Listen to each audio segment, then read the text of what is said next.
What's up, guys? Makani here, and today we you guys a Pokemon GPC interview with a very special guest. Introduce yourself. Wait, am I Rufus or are you Rufus? I always get this That mixed up. that is an incredibly important question. What you guys won't realise is we will mix up at some point during this, and it's up to you to try and guess at which point who is Rufus and who Yeah, is McCaddy. at some point the other one will start asking you questions. Yeah. Well, we'll just keep asking each other questions, but just keep you guys on your toes. Yeah. So, But no, if you guys don't know, yeah, my name is McCaddy. Been doing YouTube for a little bit now, and yeah, somehow managed to get my way to playoffs by being lucky. yes, it was quite tight. You had to rely on Merc beating Gareth in the end, didn't you?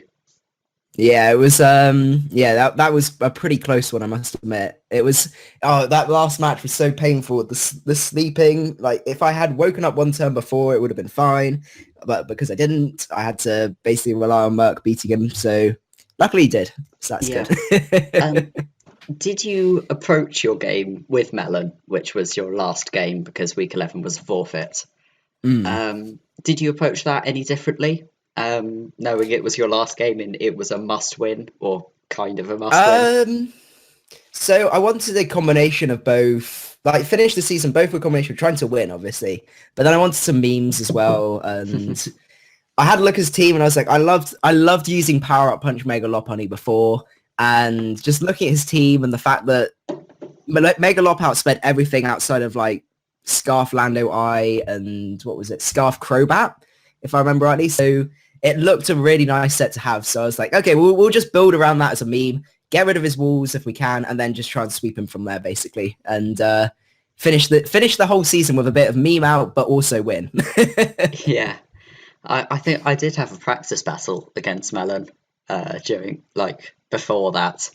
I bought a much more boring low punny set. Oh, see, I knew he had all his fat stuff like Reuniclus and Tangrowth and Yeah, Snorlax, and I knew I had to bring something with a little bit more firepower to actually break through those guys. yeah. So, in terms of your success this season, would you say it's mainly been down to your drafts, your prep, your playing? What do you think it's been mainly down to? I don't really know, to be honest. Like, every time I draft a team, I love it at the start, and I think it's like the best thing since sliced bread, and get really, really excited. Gets a few weeks in, there's always a few sort of niggles and stuff like that, and I try and work it out.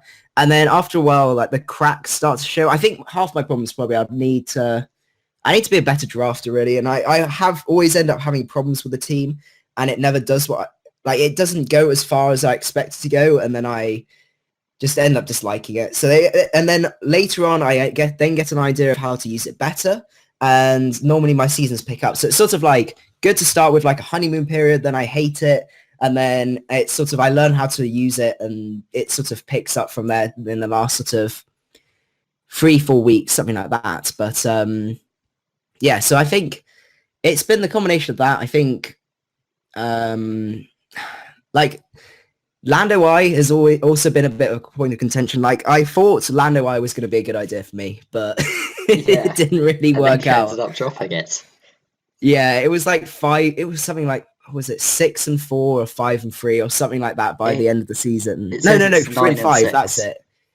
It had like negative differential, and I was like, oh, this it's just not the one for me. It's my problem was with it is its damage output most of the time. So you wanted to click Earth Power, it either worked and you did loads and loads of damage, or they switched in something that was immune to it and you did 0 damage. And I prefer mons with just a little bit more consistency. So when I picked up Mega Lopunny, that made me really happy. And then I decided to take the risk and then pick up Gothitelle just because it had a better matchup in the playoffs. And I thought between both Mega Lopunny and Gothitelle, they both work pretty well together. You know, Gothitelle takes out a lot of the walls. You can use it to take out some of their sort of offensive checks. So they've got a fighting type that's Scarf, like Scarfly Carrier that wrecked me last time. Being able to then come in, trap it, and kill it would be, you know, something that I really appreciated. So it's also quite a tricky mon to prep for as well. I would say compared to Lando, it's arguably a little bit harder. But yeah, that was kind of my thoughts in terms of the draft. In terms of playing, I don't think it's been too bad. I've had a few times where I've played it too safe, and a few pretty bad over predictions, if I remember rightly. But that's normally what I end up doing. But yeah, or getting flinched a lot by Rachi. Oh yeah, yeah, Oh, that was so painful. But yeah. Oh yeah. God. So, what's been your favourite team member on your draft? Oh, I would probably say Megalopony. I've had a lot of fun success with it. Like the Cosmic Power baton passing set was quite fun, and what other things have I done? I do love I love the Power Up Punch Last Resort set. I think it's horrifically underrated, especially if you can work out what their scarf is and get rid of it.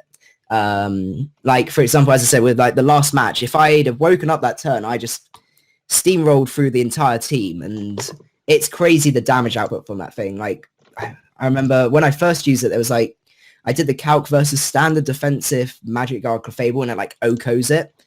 So it's incredibly hard for you to try and switch into that guy, and even if you do, then you just get horrifically punished as well. And at least it always seems to at least get one kill whenever I used it. So that was quite fun. Yeah, looking at its record, for some reason it's not on the MVP table, even though it looks like it should Isn't be. it? Oh, No, let's have a look. it's 10-3, but which would put it at number 10, but for some reason it's not there. But you know, it's still got a Oh, really that's good fun. record. Yeah. Yeah, it's so what's been your biggest disappointment in terms of your team members? It's got to be Lando. Why? It's just not the one. It's not the one for me. I know some people like obviously Lars has a lot of success with it in the GBA and stuff like that. It's just it's as I said, it's the fact that it either does a lot or it does nothing, and then you have to make sure your predictions are right. I think what also didn't help was my team. When I picked up Megalopony, I made a bit of a risk where I got rid of Mega Houndoom, which to be honest wasn't doing anything. But Yeah, I didn't have any way then to deal with bulky psychics. And what rules Lando and what rules Megalopony? Bulky psychic. So exactly. and every team has at least one psychic type of some respectable bulk. So I think that probably didn't help. My draft wasn't suited to Lando. Yeah, I mean you have three psychic types, so that's picky. Yeah, that also didn't help. So yeah, Latios as well has not been particularly as useful as I thought. I've tried using a few different sets rather than just like standard Life Orb, Drop Dracos, or like Calm Mind and stuff like that. But its damage output's always been a bit disappointing. But yeah, I probably could have used that a little bit better. But I would have to say overall it would have to be Lando. Yeah. So what's been your favourite game to play this season? Ooh, okay. Let me see. Trying to run through what there was a lot of games. Yeah, I would probably say my first game I would probably say was the one I enjoyed the most. There was a lot of I put quite a decent amount of prep into that one to start with, and I wanted to finish start off with a really strong start. Let me just check. That's the guy with Landris T, isn't it? was it? No, I don't think it was. It Is was it the the guy guy. who? Oh, maybe that was week 2. I'm thinking. It was the guy who had the Talonflame and the Blastoise. Where is that? I've lost it now. Who had Landorus too? No, it wasn't. It was they changed around. So it's the New England Patriceus. Yes, yeah, that was your Yeah, weak one. they must have got rid of it for Garchomp. But yeah, that was a really good one because there was a lot of big threats for my team, and I think that was probably the game where I prepped the best, I would say, considering the matchup, and sort of played well and got some good predictions. I'd say the other one was actually what was it? The last one actually with Melon. Like I know obviously the sleep was a huge thing, but considering I managed to get some really good key predictions at the start of the game that really, like within the first 6 or 7 turns, I could torn down a lot of his walls just from predicting him to go into them and sort of wearing them down, which would have helped Megalopony quite a lot. So I'll probably say those two were some of my highlights. Charlie's one was definitely the lowest. Yes, that was going to be my next I question, would say. which was Oh god. It's just, I don't know what it is with Rachi. I end up drafting teams which push people to bring Scarf Rachi, and then I get flinched, and then I look like everything goes wrong. And I've had it not just in this league. I think in what was it, the UAL League. I ended up facing it, and I even brought a Scarf Ditto, and I lost like every speed tie and got flinched or something crazy like that. And then he flinched me a whole bunch. It's so speedy and so irritating, and yeah. And I think I worked out every time someone's bought a Rachi, pretty much like 90% of the time it's with Scarf, and 100% of the time I've lost. I don't think I've ever beaten a team that's brought Rachi versus me, as far as I'm aware, which is not fun. Well, good thing, I think, yeah, the team which has Jirachi in Division B didn't make playoffs, so you only have to worry about Shardies in playoffs. Yeah, all I've got now is Mega Latios and Mega Latias and Lando I first round. Yes, on the same team. So, oh god. Assuming you survive that first round and then make it to finals. That's a big assumption. Yes, that's a big assumption. And assuming you make it to finals and you can pick whoever you want to go up against in the finals, who would you most want to face? Ooh, I would probably say Lars, I would say, because I've watched a lot of his GBA stuff, and I always like seeing he's got an interesting way that he team builds compared to what I've done. And I sometimes look at his teams when I look at the replays, I'm like, okay, that's certainly interesting. But he brings quite sort of clever sets that it's just a different approach to what I would normally take. And he makes some sort of quite fun plays. So I'll probably say Lars. Hopefully, if we both end up somehow making it to the final, that would be quite a fun one to do.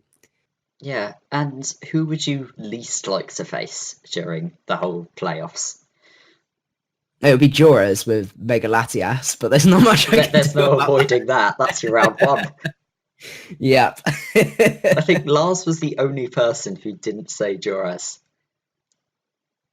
Oh, really? What's he say?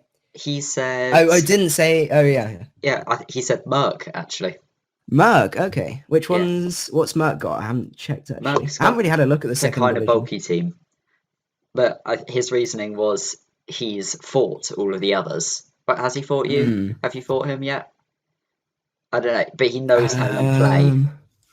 As opposed to Merc is more of an unknown.